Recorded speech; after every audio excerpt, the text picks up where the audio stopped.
everyone. Welcome to Bosco Campus Vision.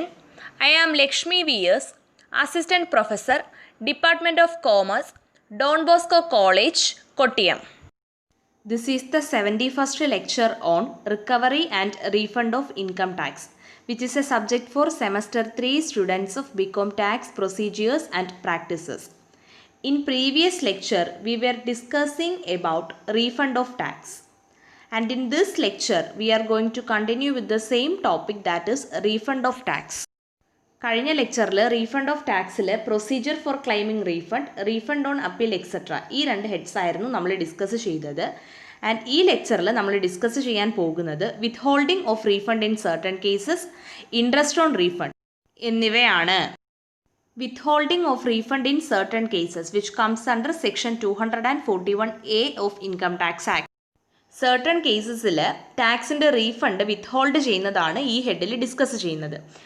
For every assessment year commencing on or after the first day of April 2017, where refund of any amount becomes due to the assessee under the provisions of section 143 subsection 1, and the assessing officer is of the opinion that grant of the refund may adversely affect the recovery of revenue, he may, for the reasons to be recorded in writing, and with the previous approval of the principal commissioner or commissioner, withhold the refund up to the date on which the assessment is made. അതായത് first April 2017 അല്ലെങ്കിൽ അതിന് ശേഷമോ start ചെയ്യുന്ന assessment ഇയേഴ്സിൽ section 143 subsection 1ൻ്റെ provisions പ്രകാരം അസസ്സിക്ക് ടാക്സിൻ്റെ refund due ആവുകയാണ്.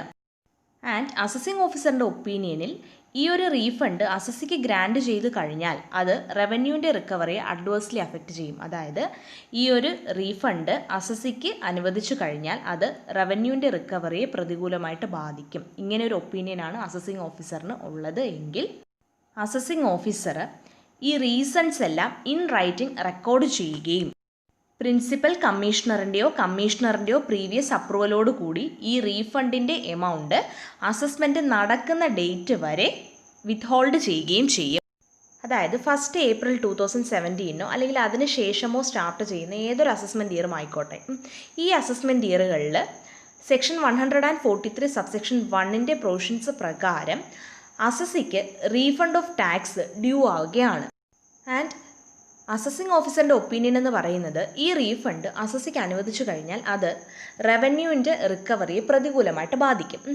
ആ ഒരു കേസിൽ ഈ അസസിംഗ് ഓഫീസർ ഈ റീസൺസ് ഇൻ റൈറ്റിംഗ് റെക്കോർഡ് ചെയ്യുകയും പ്രിൻസിപ്പൽ കമ്മീഷണറിൻ്റെയോ പ്രീവിയസ് അപ്രൂവലോട് കൂടി ഈ റീഫണ്ടിൻ്റെ എമൗണ്ട് അസസ്മെൻറ്റ് നടക്കുന്ന ഡേറ്റ് വരെ വിത്ത് ഹോൾഡ് ചെയ്യുകയും ചെയ്യും. അടുത്ത ടോപ്പിക് ഇൻട്രസ്റ്റ് ഓൺ റീഫണ്ട് ആണ്, which comes under section 244A of income tax act. The rate of interest shall B 1/2% four every month or part of a month of the delay in the grand of refund. അതായത് ടാക്സിൻ്റെ refund അസസ്സിക്ക് grand ചെയ്യുന്നതിൽ delay വരുത്തുകയാണ് എങ്കിൽ ഈ ഡിലേക്ക് payable ആകുന്ന ഇൻട്രസ്റ്റിൻ്റെ rate എന്ന് പറയുന്നത് 1/2% ആണ്. And it is payable for every month or part of a month. Interest on റീഫണ്ടിൻ്റെ കേസിൽ 4 പ്രൊവിഷൻസ് ആണ് ഡിസ്കസ് ചെയ്യാനുള്ളത്. അതിൽ ഫസ്റ്റ് പ്രൊവിഷനിൽ തന്നെ 3 സബ് പ്രൊവിഷൻ ഉണ്ട്. അപ്പോൾ നമുക്ക് ഫസ്റ്റ് പ്രൊവിഷനിലെ ഫസ്റ്റ് സബ് പ്രൊവിഷൻ നോക്കാം. Where the refund is of any advance tax or tax deducted at source or tax collected at source under section 206C, the interest shall be payable for the period starting from the first day of the assessment year to the date of the grant of refund, if the return of income has been furnished on or before the due date specified under section 139 subsection 1. അതായത് assessee പേ ചെയ്ത advance ടാക്സിൻ്റെയോ അല്ലെങ്കിൽ അസസ്സിയുടെ ഇൻകത്തിൽ നിന്നും deduct ചെയ്ത TDSൻ്റെയോ അല്ലെങ്കിൽ section 206C പ്രകാരം അസസ്സിയുടെ ഇൻകത്തിൽ നിന്നും collect ചെയ്ത TCSൻ്റെയോ റീഫണ്ടാണ് ഇവിടെ ചെയ്യാൻ പോകുന്നത്. ആൻഡ് അസസ്സി സെക്ഷൻ 139 സബ്സെക്ഷൻ 1 പ്രകാരമുള്ള വോളണ്ടറി റിട്ടേൺ ഈ റിട്ടേൺ ഫേണിഷ് ചെയ്യുന്നതിനുള്ള ഡ്യൂ ഡേറ്റിൻ്റെ അന്നോ അല്ലെങ്കിൽ ഈ ഡ്യൂ ഡേറ്റിന് മുൻപായിട്ടോ ഫേണിഷ് ചെയ്തിട്ടുമുണ്ട് എങ്കിൽ ഈ അഡ്വാൻസ് ടാക്സിൻ്റെയോ TDSൻ്റെയോ TCSൻ്റെയോ എമൗണ്ട് റീഫണ്ട് ചെയ്യുമ്പോൾ ആ റീഫണ്ട് ചെയ്യുന്ന എമൗണ്ടിനോടൊപ്പം അസസിക്ക് ഇൻട്രസ്റ്റും പേ ചെയ്യേണ്ടതാണ്. ആൻഡ് ഇൻട്രസ്റ്റ് പേബിൾ ആകുന്ന പീരീഡ് എന്ന് പറയുന്നത് അസസ്മെൻറ്റ് ഇയറിൻ്റെ ഫസ്റ്റ് ഡേ മുതൽ റീഫണ്ട് ഗ്രാൻഡ് ചെയ്യുന്ന ഡേറ്റ് വരെയുള്ള പീരീഡാണ്. ഈ ഒരു പീരീഡിലേക്കാണ് അസസിക്ക് ഇൻട്രസ്റ്റ് പേ ചെയ്യേണ്ടത്. ഇനി ഫസ്റ്റ് പ്രൊവിഷനിൽ വരുന്ന സെക്കൻഡ് സബ് പ്രൊവിഷനാണ് if the return of income filed late interest shall be paid from the date of filing the return to the date of refund granted. അതായത് നമ്മൾ ഫസ്റ്റ് പ്രൊവിഷൻ്റെ ഫസ്റ്റ് സബ് പ്രൊവിഷനിൽ പറഞ്ഞിരുന്നു സെക്ഷൻ 139 സബ്സെക്ഷൻ 1 പ്രകാരമുള്ള return ആ return file ചെയ്യുന്നതിനുള്ള due ഡേറ്റിനോ അല്ലെങ്കിൽ അതിന് മുൻപായോ ഫേണിഷ് ചെയ്യുകയാണ് എങ്കിൽ അസസ്മെൻറ്റ് ഇയറിൻ്റെ ഫസ്റ്റ് ഡേ മുതൽ റീഫണ്ട് ഗ്രാൻഡ് ചെയ്യുന്ന ഡേറ്റ് വരെ ഉള്ള ആ ഒരു പീരീഡിലേക്ക് ഇൻട്രസ്റ്റ് അസസിക്ക് പേയബിൾ ആകും. ആൻഡ് സെക്കൻഡ് സബ് പ്രൊവിഷനിൽ പറയുന്നത് എന്താണെന്ന് വെച്ചാൽ ഈ പറഞ്ഞ സെക്ഷൻ 139 സബ്സെക്ഷൻ 1 പ്രകാരമുള്ള റിട്ടേൺ ലേറ്റ് ആയിട്ടാണ് ഫയൽ ചെയ്യുന്നത് എങ്കിൽ ഈ പറഞ്ഞ ഇൻട്രസ്റ്റ് പേബിൾ ആകുന്ന പീരീഡ് എന്ന് പറയുന്നത് റിട്ടേൺ ഫയൽ ചെയ്യുന്ന ഡേറ്റ് മുതൽ റീഫണ്ട് ഗ്രാൻഡ് ചെയ്യുന്നത് വരെയുള്ള പീരീഡാണ്.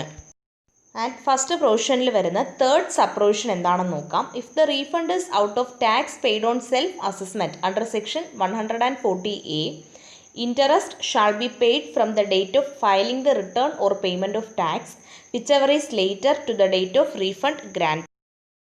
അതായത് സെക്ഷൻ 140A പ്രകാരമുള്ള സെൽഫ് അസസ്മെൻറ്റിൽ ഡിറ്റർമൈൻ ചെയ്ത ടാക്സിൻ്റെ പേയ്മെൻറ്റിൽ നിന്നുമുള്ള റീഫണ്ടാണ് എങ്കിൽ ആ ഒരു കേസിൽ ഇൻട്രസ്റ്റ് പേയബിൾ ആകുന്ന പീരീഡ് എന്ന് പറയുന്നത് റിട്ടേൺ ഫയൽ ചെയ്യുന്നത് അല്ലെങ്കിൽ ഈ പറഞ്ഞ ടാക്സ് പേ ചെയ്യുന്നത് ഈ രണ്ട് ഇവൻറ്റിൽ ഏതാണോ ലേറ്റർ വന്നത് ആ ഒരു ഡേറ്റ് മുതൽ റീഫണ്ട് ഗ്രാൻഡ് ചെയ്യുന്നത് വരെയുള്ള പീരീഡിലേക്കായിരിക്കും.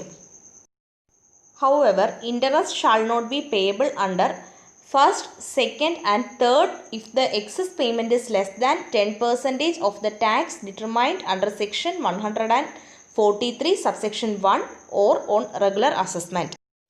അതായത് സെക്ഷൻ 143 സബ്സെക്ഷൻ 1 പ്രകാരമോ അല്ലെങ്കിൽ റെഗുലർ അസസ്മെൻറ്റിലോ ഡിറ്റർമൈൻ ചെയ്യുന്ന ടാക്സിൻ്റെ 10%-നേക്കാളും കുറവാണ് അസസി എക്സസ് ആയിട്ട് പേ ചെയ്ത ടാക്സ് എങ്കിൽ നമ്മൾ ഈ ഫസ്റ്റ് പ്രൊവിഷൻ്റെ 3 സബ് പ്രൊവിഷൻ ഡിസ്കസ് ചെയ്തല്ലോ, ഈ 3 കേസിലും ഇൻട്രസ്റ്റ് പേയബിൾ ആകില്ല. അതായത് നമ്മൾ പേ ചെയ്യേണ്ട ടാക്സിൻ്റെ എമൗണ്ടിനേക്കാളും കൂടുതൽ പേ ചെയ്യുമ്പോഴാണല്ലോ അത് റീഫണ്ട് ആകുന്നത്.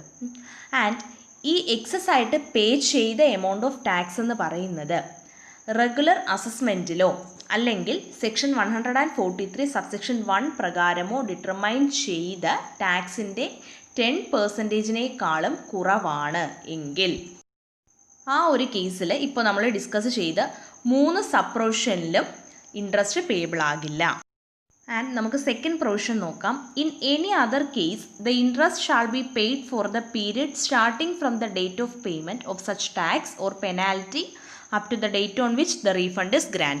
അതായത് ഈ TDSൻ്റെയോ TCSൻ്റെയോ അഡ്വാൻസ് ടാക്സിൻ്റെയോ റീഫണ്ട് അല്ലാത്ത കേസുകളിൽ ഇൻട്രസ്റ്റ് പേയബിൾ ആകുന്ന പീരീഡ് എന്ന് പറയുന്നത് ഈ ടാക്സിൻ്റെയോ പെനാൽറ്റിയുടെയോ പേയ്മെൻറ്റിൻ്റെ ഡേറ്റ് മുതൽ റീഫണ്ട് ഗ്രാൻഡ് ചെയ്യുന്ന ഡേറ്റ് വരെയുള്ള പീരീഡാണ്. ഈ ഒരു പീരീഡിലേക്കായിരിക്കും TDSൻ്റെയോ TCSൻ്റെയോ അഡ്വാൻസ് ടാക്സിൻ്റെയോ റീഫണ്ട് അല്ലാത്ത കേസിൽ അസസിക്ക് ഇൻട്രസ്റ്റ് പേയബിൾ ആകുന്നത്. Okay, we will discuss the balance portion under the head interest on refund in the next lecture. Thank you.